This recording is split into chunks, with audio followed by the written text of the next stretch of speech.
Hello, this is Jeremy Webster with Collector's Maze, and I am here today with Doug Wagner. And like Hoyt, whom I interviewed yesterday, Doug is working on, well, actually, are you guys actually done with the work on it, or are you still working on it?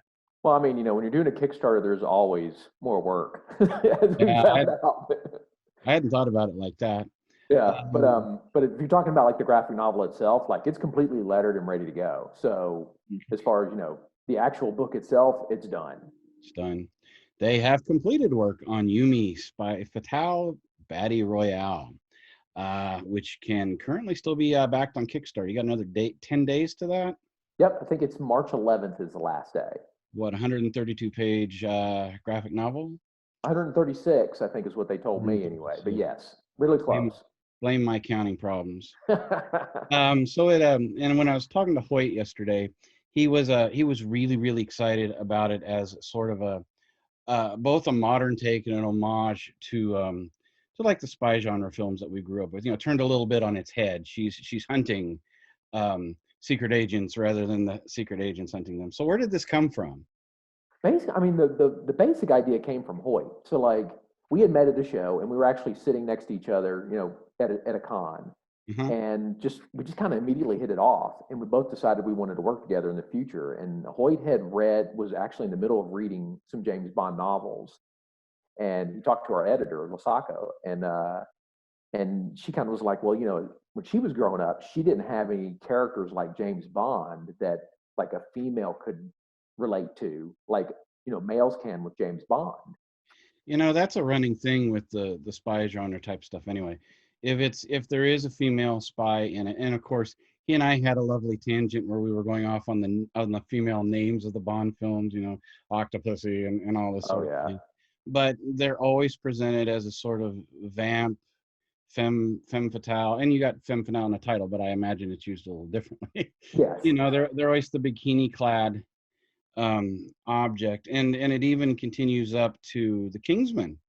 Hmm. 'Cause I saw the first Kingsman movie, and even in that one, while they sort of almost have a female agent that's important to the plot, you notice that when they get to the actual climax of the movie, the actual final battles, they found a way to tuck her somewhere in the Arctic or something, and it ends up Yeah.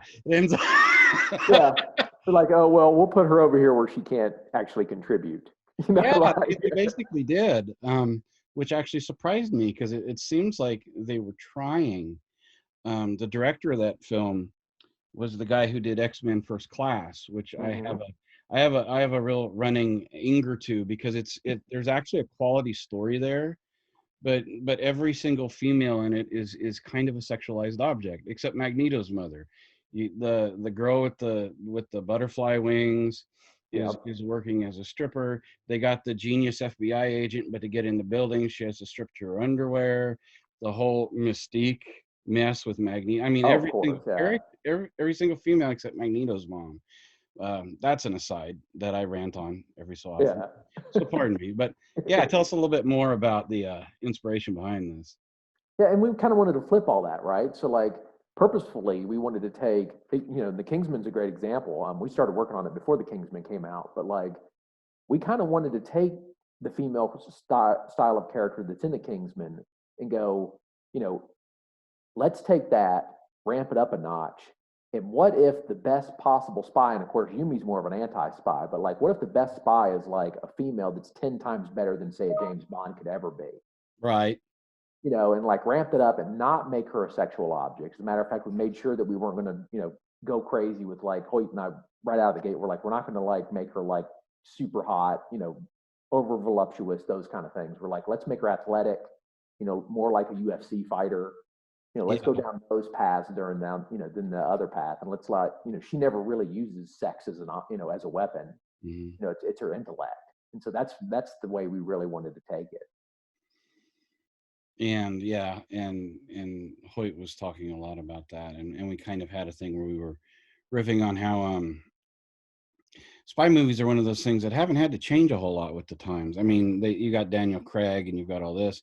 And the one that always comes to mind is the linchpin that seems to really keep that genre alive is the Tom Cruise Mission Impossible films, which are, Mhm. you know, they're not as sexualized, but they're absolutely so serious in their approach, you know.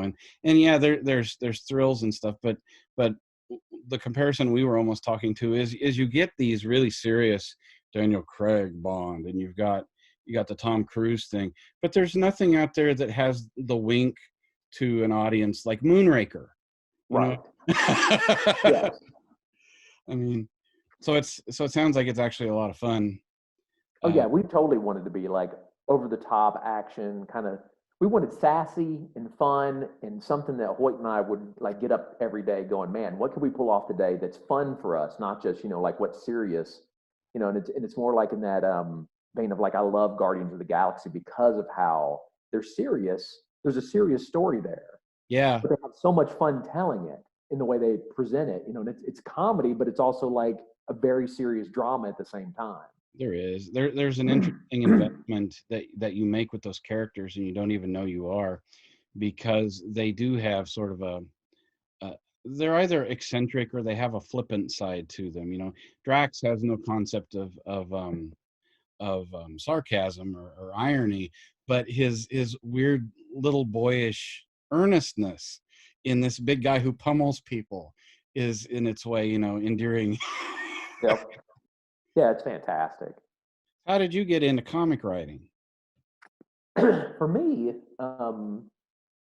honestly, like it all goes back to my high school years. Believe it or not, I went to high school with Cully Hamner, the artist.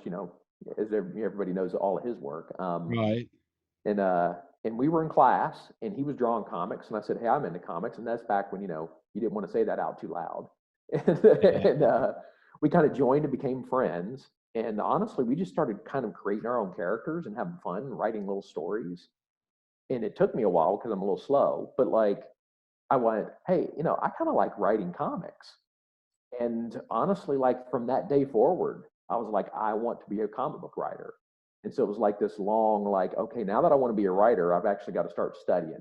Like Yeah. I can't just, in high school, I had no direction whatsoever.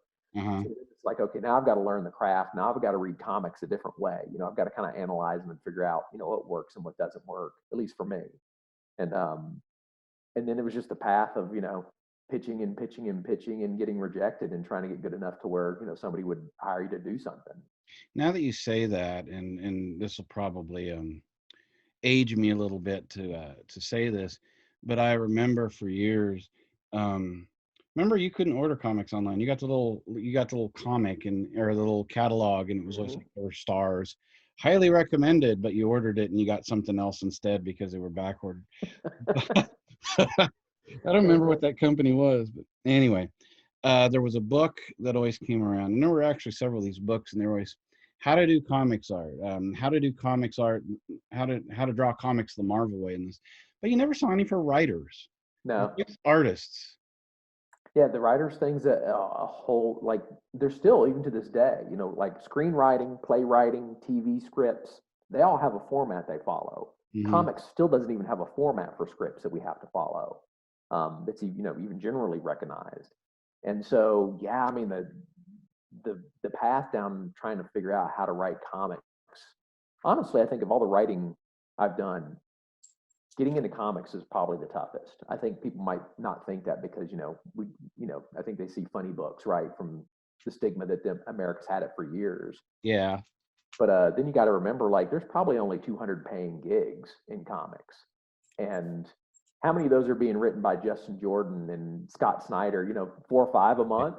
yeah, So like now it's down to what, maybe 100 paying gigs. So yeah. yeah, I mean it's a very competitive market. How many jobs alone in the last 15 years has Brian Michael Bendis had? Yeah. That could have been, yeah, that could have been other writers. Nothing against his writing, but yeah. Oh no. Yeah, but it's a thing, and once it seems like once they get their name in there, hey, can you take this book and this book and this book and this book until Yeah. you've gone crazy, probably. And Um, you got to think, like, I mean, those guys have proven they can pull it off, right? I mean, there's people that will buy a Brian Michael Bendis book just because he's writing it. And yeah, so publishers are like, well, hey, I could hire Jeremy and give him a shot, or I could wait 6 months and maybe I can get Brian. I mean, when it comes down to business, like, who do you think they're going to pick? It's like, in the 80s, you had John Byrne and Chris Claremont and these names, and all you had to do is put their name on the book and they sold it. Or in the art side for a while, it was like McFarlane and Jim Lee. Just put their name on the book, someone will buy it. Oh yeah. And it's interesting because as you go through it, sort of different companies, you probably have to be pretty flexible because different companies like want you to write with a different sort of template style. Like, for example, I was doing a read recently of the old 50s EC comics. The horror comics, but they did all the comics were the same, where Marvel might have a thing and they draw a picture. The writers on those would put the word balloon and the text in and just send it to the artist, and the artist had to figure out how to present what was being said. And it wasn't like a splash page or something. It was like the little 6x, panels, and they're trying to figure out, because it's not just the narrative, it was the word bubbles. And I look at that, wow. And the creativity to have, someone's talking, their back is towards them, and it seems like it totally shouldn't work, but somehow for them it did. Yeah, I mean, that's what's amazing about comics, honestly. Like, I think you'll find every team kind of works differently. And I mean, obviously with Marvel and DC, they kind of have their method of how they follow things. But when you start talking about indie creators, I'm not sure any of us do it the same way twice. Like, we just get to come together and like, oh, well, will you letter my layout so I don't have to worry about drawing behind those balloons? And you're like, sure, why not? It's just, yeah, it's an interesting creative process. Who were like some of the big influential writers? And I can go into artists too, because it's all sort of a melded thing. Who were like, for comic creators, who are some of the people that really inspired you? I mean, for me, number one was Chris Claremont. I mean, that was that '80s run was, I mean, not just impactful like from an enjoyment standpoint, but like I was at that point where I kind of like needed a little direction and needed a little help, figuring out what kind of person I wanted to be. And Chris Claremont with those characters, that X-Men stuff was just like pivotal, pivotal, to like forming what I thought I should be. And so Chris Claremont, hands down, was probably my biggest comic book influence. I have the collected omnibuses of Uncanny 1 to 3, which is like the first 12 years of his run. 4 just came out this month.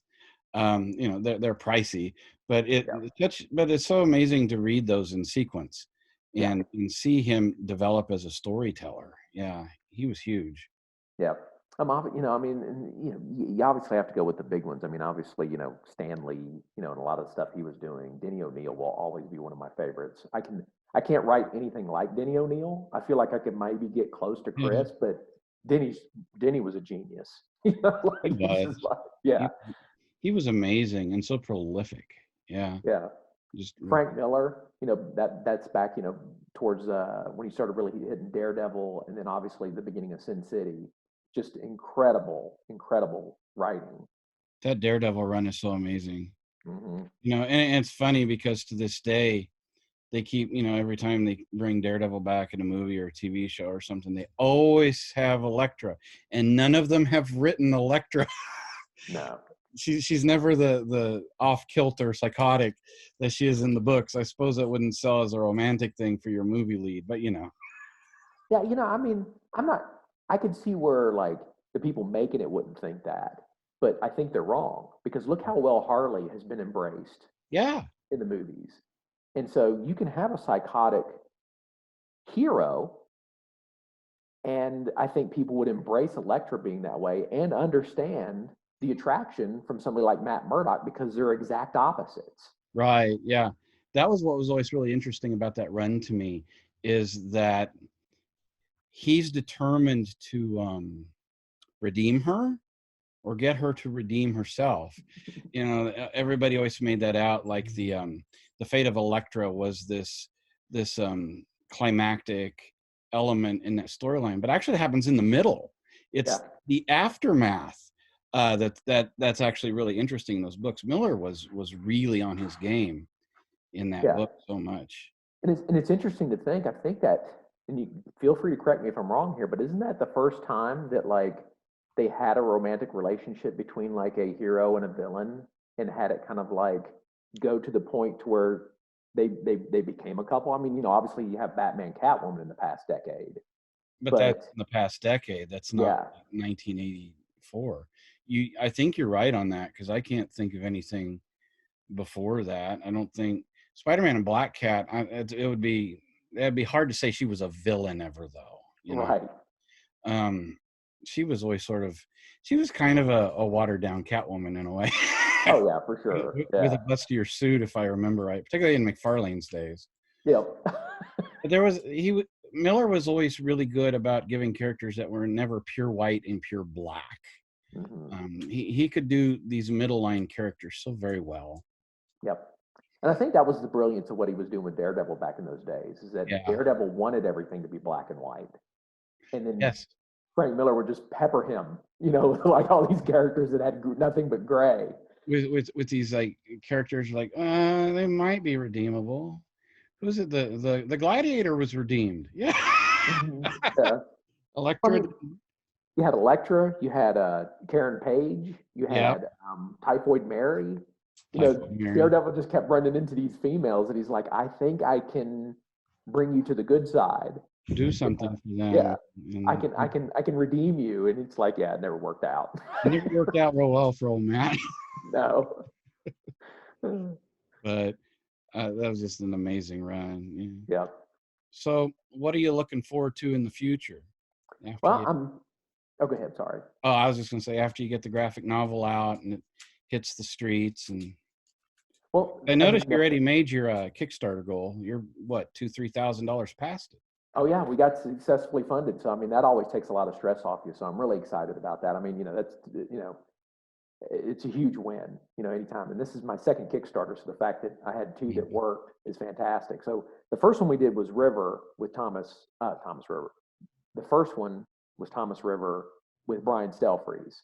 And so we're working on the second issue of that. So I'm excited to get that one, you know, underway and get that second issue out.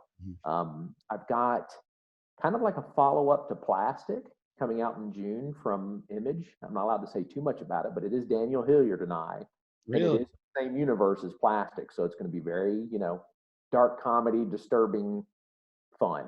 You say it's coming out in August? Yeah, of June. Oh, June? Yep. Why don't you stop back by and we'll talk about it then? Oh yeah, I would love to. Be happy to hear about it. Yeah, because that sounds cool.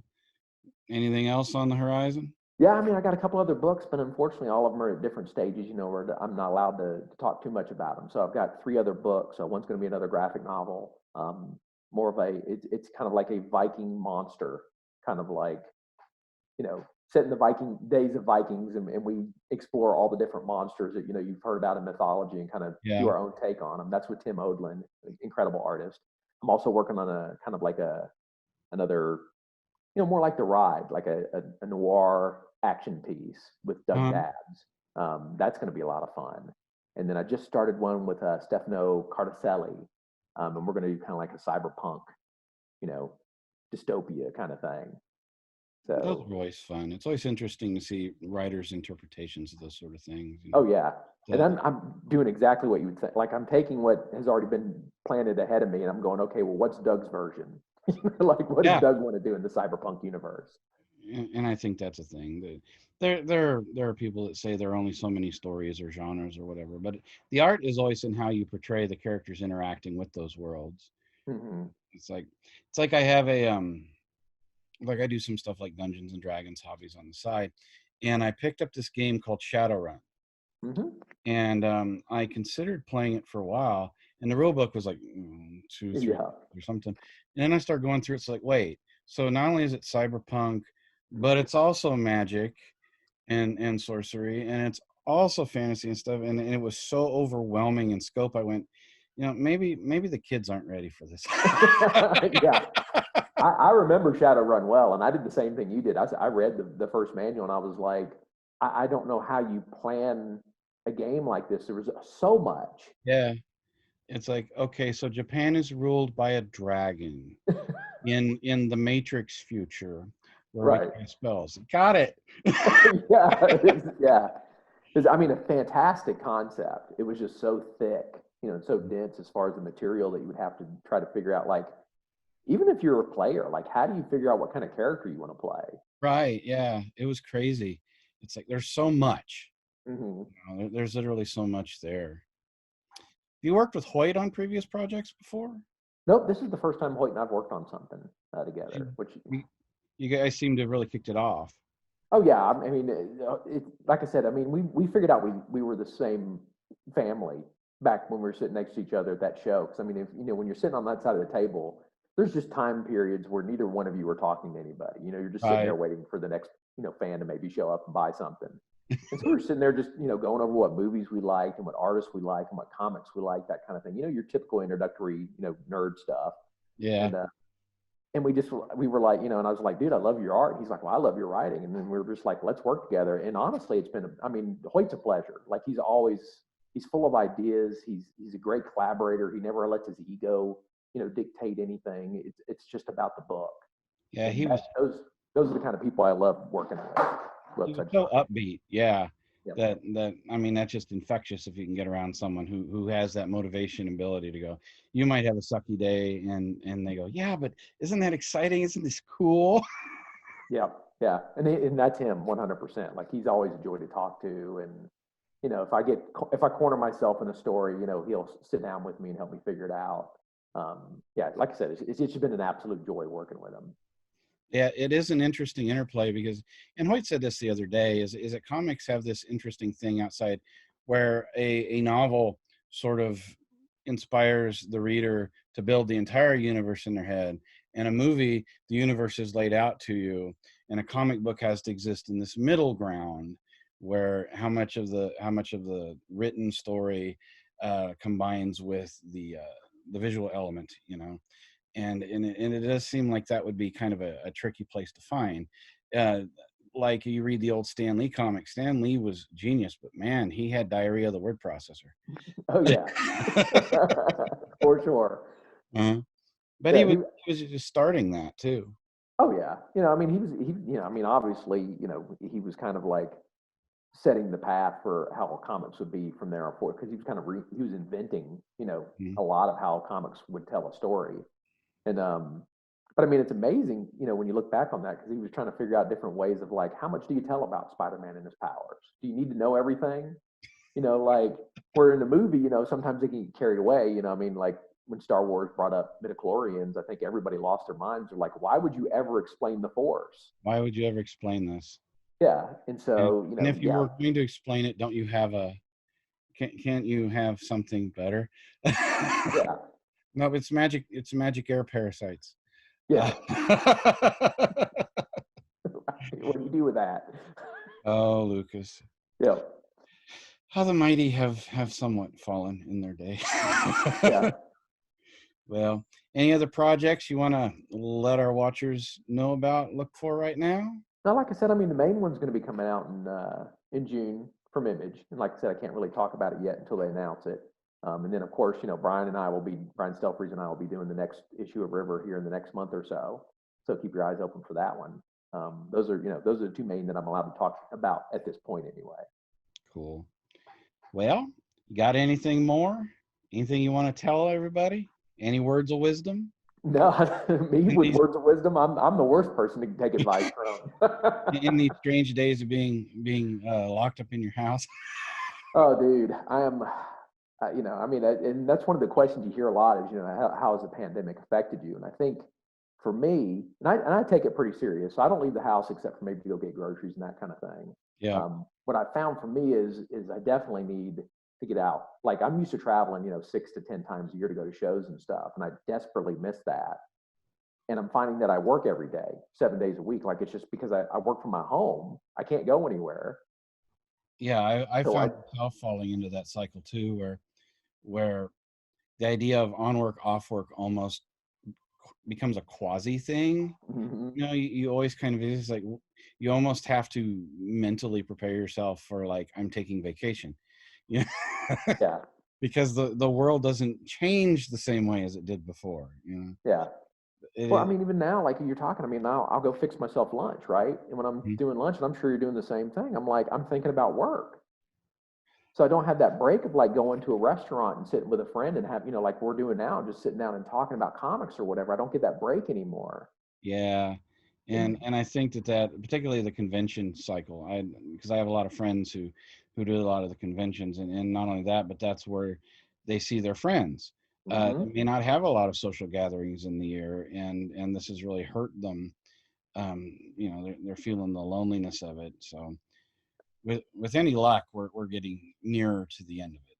Yeah, I really do hope, and I think there's a chance that maybe by June, July, August, we can finally get back to maybe doing a show or two. I mean, at least that's what I'm hoping, because I'm like you just said, I'm dying to see my friends that I normally only see at cons, and like, hey Jeremy, let's go get a sandwich for lunch and just talk about whatever. Like I miss that. And yeah, because I had several that I did, and it's just weird not having them. My wife is a Ren fair, Rennie, Oh and you wow. do that twice a year, and that's like they have their big get together afterward, and none of that's been able to happen, and it has an effect. Yeah. So Oh yeah.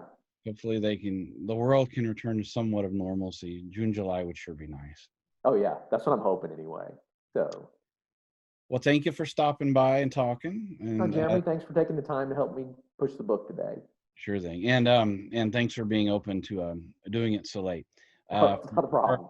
for our listeners, we had a thing. He was going to come in earlier in the day, but that fell through, and I snatched it up and said, well, depends how you've got limited time left on the book. How about we just do it now? And he was open to it. So thank you very much. Oh, well, it's not like I'm going anywhere.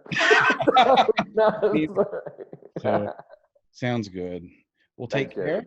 and good luck with the book, and we will talk to you later. Okay, fantastic. Thank you so much. You're welcome.